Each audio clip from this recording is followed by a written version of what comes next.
നമ്മൾ ഉയർത്തിയ ഈ വിഷയം സാമൂഹികമായി ഉയർത്തിക്കൊണ്ടുവന്നു. കേരളത്തിലെ എല്ലാ ജില്ലകളിലും ഇതുമായി ബന്ധപ്പെട്ട് ഇതുമായി സഹകരിക്കാൻ ആയിരക്കണക്കിന് ആളുകളുണ്ട്. അതിന് ഒരു നെറ്റ്വർക്ക് സിസ്റ്റം നമ്മൾ ഉണ്ടാക്കുന്നുണ്ട്. ഇപ്പോൾ ഞാൻ ആകെ യോഗം നടത്തിയിരിക്കുന്നത് മലപ്പുറം ജില്ലയിലാണ്.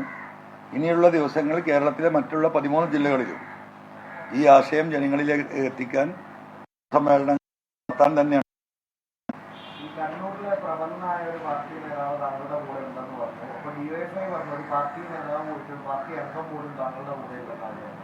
ഡിവൈഎഫ്ഐ അത് പറഞ്ഞുകൊണ്ട് ഡിവൈഎഫ്ഐ ആരാ പറയുന്നത്? നേതാക്കന്മാരല്ലേ. ആ അഭിപ്രായം അണികൾക്കുണ്ടോ ചോദിക്കുന്നവർ. ഇപ്പോൾ ഡിവൈഎഫ്ഐ ആയാലും CPM ആയാലും ഈ പറയുന്ന അഭിപ്രായം ആ നേതാക്കളുടെ മാത്രമാണ്. അണികൾ അഭിപ്രായം ആക്സെപ്റ്റ് ചെയ്യുന്നുണ്ടോ എന്നുള്ളത് ഒന്ന് അവരൊന്ന് ഭൂമിയിലേക്ക് ഇറങ്ങി അന്വേഷിക്കട്ടെ എന്ന്. പറയാൻ പറ്റില്ല,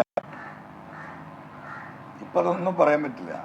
നമ്മളങ്ങനെ ഞാൻ പറഞ്ഞില്ല, എനിക്ക് ഈ കാര്യത്തിൽ ഒരു തിരക്കില്ല. തുടക്കം മുതലേ ഭയങ്കര തിരക്ക് കേൾക്കാം. നിങ്ങളെ തിരക്ക് കൊണ്ടാണ് ഇപ്പൊ ഈ ആഴ്ച തന്നെ ഈ കാര്യം പറയേണ്ടി വന്നത്. ഇത് 2-3 ആഴ്ച കൂടി കൊണ്ടുപോകണം എന്ന് വിചാരിച്ചിരുന്നു.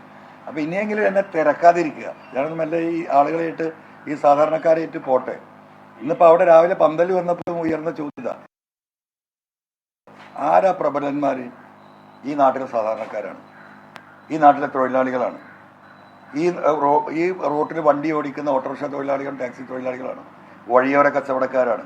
അവരാണ് ഈ രാജ്യത്തിന്റെ പ്രബലര്. അവരിലാണ് ഞാൻ വിശ്വാസം അർപ്പിക്കുന്നത്. അങ്ങനെ പ്രബലരായിട്ടുള്ള 10,000-കണക്കിന് ആളുകൾ ഇന്നത്തെ സമ്മേളനത്തിൽ പങ്കെടുക്കും. അത്രയേ ആ വിഷയത്തെക്കുറിച്ച് പറയാൻ പറ്റുള്ളൂ. അവരിലാണ് ഞാൻ പ്രബലത കാണുന്നത്. നല്ല തേച്ച് മിനുക്കിയ ഷർട്ടും മുണ്ടും എന്താ പറയുക സുന്ദരമായ മുഖവും നല്ല വാക്ചാരിതയും ഉണ്ടെങ്കിൽ അവർ പ്രബലരാണ് എന്ന് തെറ്റിദ്ധരിച്ചൊരു സമൂഹം ഇവിടെ ഉണ്ട്. ആ തെറ്റിദ്ധരിച്ച സമൂഹത്തിനെ തെറ്റിത്തിരുത്തിക്കാൻ ജനമാണ് ഇതിൻ്റെ ശക്തി, ജനമാണ് പ്രബലര്. ആ ആശയത്തിലേക്ക് കേരളത്തിലെ യുവാക്കളെ കൊണ്ടെത്തിക്കുന്ന ഒരു പ്രോസസ്സിൻ്റെ ഭാഗമാണ് കേരളത്തിലെ ഈ പറയുന്ന ഡെമോക്രാറ്റിക് മൂവ്മെന്റ് ഓഫ് കേരള എന്ന് പറയുന്ന ഈ സോഷ്യൽ സംവിധാനം. അതാണ് ഞാൻ ഇതിൽ ഉദ്ദേശിക്കുന്നത്.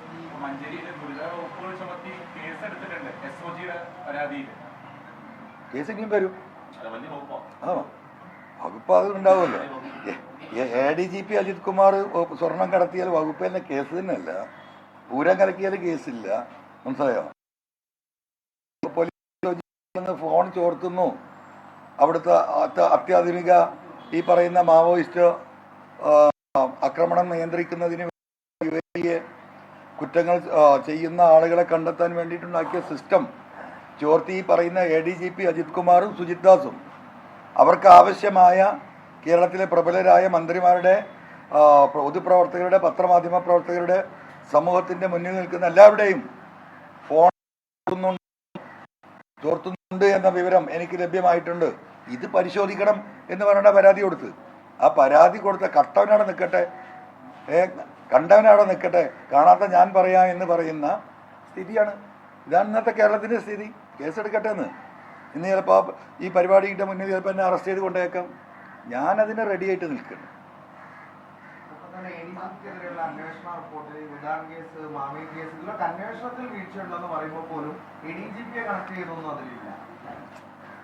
ADGP C മന്ദപുത്രനല്ലേ. ആ C മന്ദപുത്രൻ എന്ത് ചെയ്യും?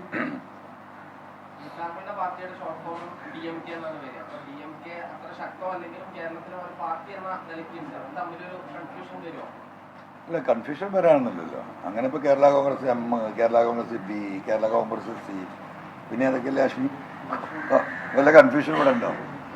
ഒരാൾക്ക് വലിയ കൺഫ്യൂഷൻ ഇല്ല. ഇതിപ്പോൾ ആ തമിഴ്നാട്ടിലൊരു DMK ഉണ്ട്, ഇവിടെ ഒരു DMK ഉണ്ട്. ഒരിക്കലും കൺഫ്യൂഷൻ ഇല്ലല്ലോ. അങ്ങനെ ആ ബ്രാക്കറ്റിൽ ഞാൻ പറഞ്ഞല്ലോ, ഈ പറയുന്ന സോഷ്യൽ മൂവ്മെന്റ്.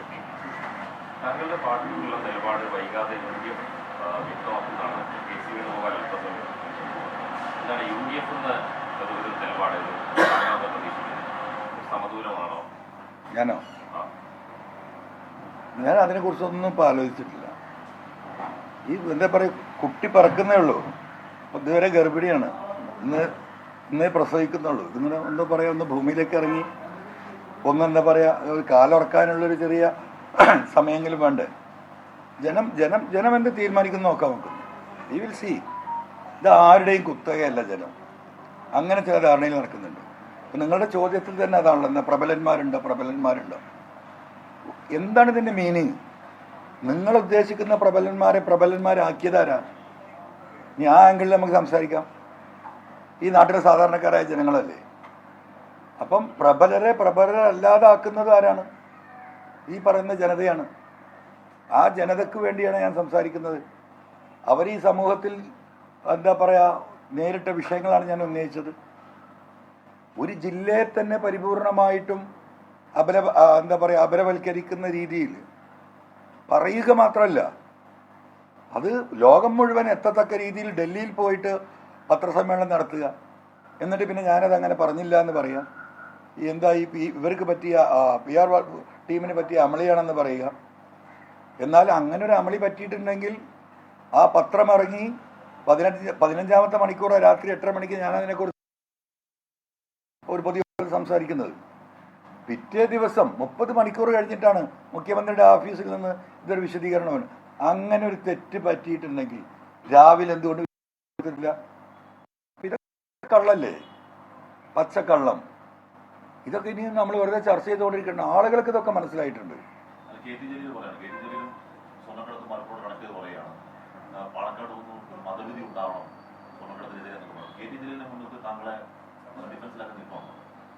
എന്നെ ഡിഫൻസിലാക്കാൻ ഒരാൾക്കും കഴിയില്ല. കാരണം ഞാൻ ഈ നാട്ടിലെ ഇവിടെ പോലീസ് നടത്തിയ ക്രിമിനൽ ആക്ടിവിറ്റിയെ കുറിച്ചാണ് ഞാൻ പറയുന്നത്. ഇത് കൊണ്ടോട്ടി അങ്ങാടിയിലെ കടല വറുക്കുന്നവർക്കറിയാം. ഈ ഇന്റലിജൻസും വിജിലൻസും ക്രൈംബ്രാഞ്ചും SSBയും എല്ലാം ഒരു പോലീസ് സേനയിലുണ്ടായിട്ട് ഒരു SP-യും ഒരു ഡാൻസ് ഓഫ് സംഘവും ഇത് നടത്തി നമുക്ക് വിശ്വസിക്കാൻ കഴിയില്ല. അതുകൊണ്ടാണ് ഞാൻ പറയുന്നത് ഈ ADGP അജിത് കുമാറും P ശശിയിലേക്കും അവരുടെ കൃത്യമായ സഹായവും അവരുടെ ഒരു ഉറപ്പുമില്ലെങ്കിൽ എങ്ങനെ 3 കൊല്ലം നടത്തുക? ഒരു 5 ആളെ കടത്തി 10 സ്വർണം പൊട്ടിച്ച് നമുക്ക് മനസ്സിലാക്കാം. ഇത് അങ്ങാടി പാട്ടാണ്. രാത്രിയിൽ വരുന്ന കരിപ്പൂർ എയർപോർട്ടിന്റെ 2 കിലോമീറ്റർ നീളത്തിലുള്ള മെയിൻ റോഡിന്റെ 2 ഭാഗത്തുള്ള കടകൾ രാത്രി 10 മണിക്ക് അടക്കണം. അലിഖിത നിയമം. ഇതൊക്കെ ഇത്രയും പച്ചയായി ഈ കാര്യങ്ങൾ നടന്നിട്ട് ഇനിയും അതിനെ ന്യായീകരിക്കാൻ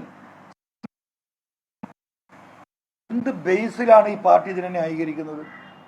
എന്താ പാർട്ടി ഇതുകൊണ്ട് ഉദ്ദേശിക്കുന്നത്? ഇത് എവിടെ പോയി എത്തണമെന്ന് ആഗ്രഹിക്കുന്നത്? എനിക്ക് ശേഷം പ്രളയം എന്നതാണ് ചിലരുടെ ഉദ്ദേശമെങ്കിൽ യാതൊരു നിവൃത്തിയില്ല. അതിന് പാർട്ടി കൂടി അതിന് നിന്ന് കൊടുക്കുക എന്ന് പറയുമ്പോൾ അത് ഈ പാർട്ടിയിൽ പ്രതീക്ഷ അർപ്പിച്ച, ഈ സംവിധാനം എവിടെ നിലനിൽക്കണമെന്ന് ആഗ്രഹിച്ച കേരളത്തിലെ ഈ പറയുന്ന ലക്ഷം വരുന്ന സാധാരണക്കാരായ മനുഷ്യരുടെയും എന്താ പറയുക സഖാക്കളുടെയും അവർക്കൊരു ആശ്വാസമാണിത്.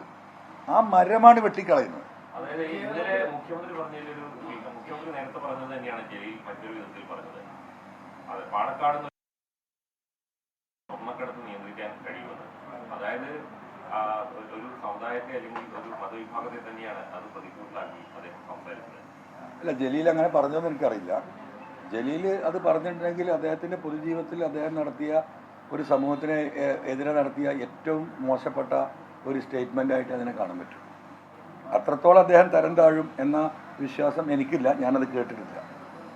കേരളത്തിൽ പല മുന്നണികളുമുണ്ട്, പല രാഷ്ട്രീയ പാർട്ടികളുമുണ്ട്. ഇതെല്ലാം ഒഴിവാക്കിക്കൊണ്ട് PV അൻവർ ഈ തമിഴ്നാട്ടിൽ പോയി രാഷ്ട്രീയം പ്രാപിക്കേണ്ട ആവശ്യമുണ്ടോ? ഇവിടെ നിൽക്കാൻ സമ്മതിക്കാത്തതുകൊണ്ട്.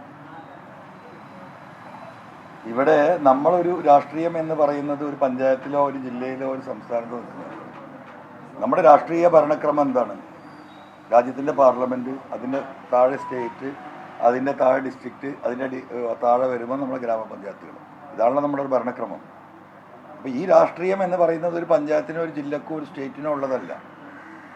നമ്മളൊരു രാഷ്ട്രീയപരമായ നമ്മുടെ ഒരു കാഴ്ചപ്പാട് ഒരു രാജ്യത്തിൻ്റെ വ്യവസ്ഥാപിതമായ വ്യവസ്ഥിതിക്കനുസരിച്ച് വേണം നമ്മൾ അതിനെ ഷേപ്പ് ഔട്ട് ചെയ്യാൻ. അപ്പോൾ സ്വാഭാവികമായിട്ടും രാജ്യം നേരിടുന്ന ഏറ്റവും വലിയ വിഷയം നമ്മൾ ആദ്യം സൂചിപ്പിച്ച പോലെ ഈ പറയുന്ന കമ്മ്യൂണൽ ഇഷ്യൂസും വർഗീയതയും തന്നെയാണ്. അതിനെ കൃത്യമായി അതിനെതിരെ അഡ്രസ്സ് ചെയ്യുന്ന ഒരു ലീഡർഷിപ്പ് സ്വാഭാവികമായിട്ടും ആ ഒരു മൈൻഡിലൊരു വ്യക്തി എന്ന നിലക്ക് ഞാനല്ല വേറെ ആരായാലും അന്വേഷിക്കും. അത് ഇന്ന് തെരഞ്ഞാൽ കാണാവുന്ന ഒരു പേര് എന്ന് പറയുന്നത് ഈ പറയുന്ന സ്റ്റാലിൻ തന്നെയാണ്. നിങ്ങളൊന്ന് ആലോചിച്ച് നോക്കുക. ഈ പാർലമെൻറ്റ് തെരഞ്ഞെടുപ്പിൽ 40 സീറ്റാണ് അവിടെ. 23 സീറ്റിലാണ് ആ പാർട്ടി മത്സരിച്ചത്. ബാക്കി 17 സീറ്റും ഘടകകക്ഷികൾക്ക് കൊടുത്തിരിക്കുന്നു. സത്യത്തിൽ അവിടെയുള്ള ഘടകകക്ഷികളുടെ അവസ്ഥ എനിക്കറിയാം. ഒരു 5ഓ 8ഓ സീറ്റ് പോലും കൊടുത്താൽ തൃപ്തരാകും മൊത്തം അവിടെയുള്ള എല്ലാ ഘടകകക്ഷികൾക്കും. പക്ഷേ എന്താ അദ്ദേഹം ചെയ്തത്? ഒരു വോട്ട് പോലും പോകരുത്, ഒരു കമ്മ്യൂണിറ്റി പോലും നഷ്ടപ്പെടരുത്, ഒരു സാമൂഹ്യ സംഘടനയുടെ വോട്ട് പോലും BJPയിലേക്ക് പോകരുത്. BJPയുടെ എൻട്രി അങ്ങനെ തന്നെ അങ്ങോട്ട് സീൽ ചെയ്തു. എന്തുമാത്രം വലിയ സാക്രിഫൈസ് ആ പാർട്ടി നടത്തിയത്. തിരിച്ച് നിങ്ങൾ കേരളത്തിലേക്ക് ആലോചിച്ച് നോക്കൂ. എന്ത് വില കൊടുത്തും ഇതുവരെ ഒരു രാഷ്ട്രീയ പാർലമെൻറ്റിൽ ഒരു സീറ്റ് നേടാൻ കഴിയാത്ത BJPക്ക് ഒരു സീറ്റ് ഉണ്ടാക്കി കൊടുക്കാൻ, ഒരു രാഷ്ട്രീയ സംവിധാനത്തിൻ്റെ സമവാക്യങ്ങളാണ് തെറ്റിക്കാൻ ചില്ലറ താല്പര്യങ്ങൾക്ക് വേണ്ടി കേരളത്തിലെ തൃശ്ശൂർ പൂരം തന്നെ കലക്കി, അതിനൊരു ADGPയെ വിട്ട് അതിന് വേണ്ടിയുള്ള ഉദ്യോഗസ്ഥന്മാരയച്ചത് കലക്കി അവർക്ക് സീറ്റ് ഉണ്ടാക്കി കൊടുക്കാൻ ആർക്ക് സാധിച്ചു? കേരളത്തിലെ CMന് സാധിച്ചു. ഒരു തർക്കം ആർക്കില്ലല്ലോ. അപ്പോൾ അത് രണ്ടുമാണ് വ്യത്യാസം.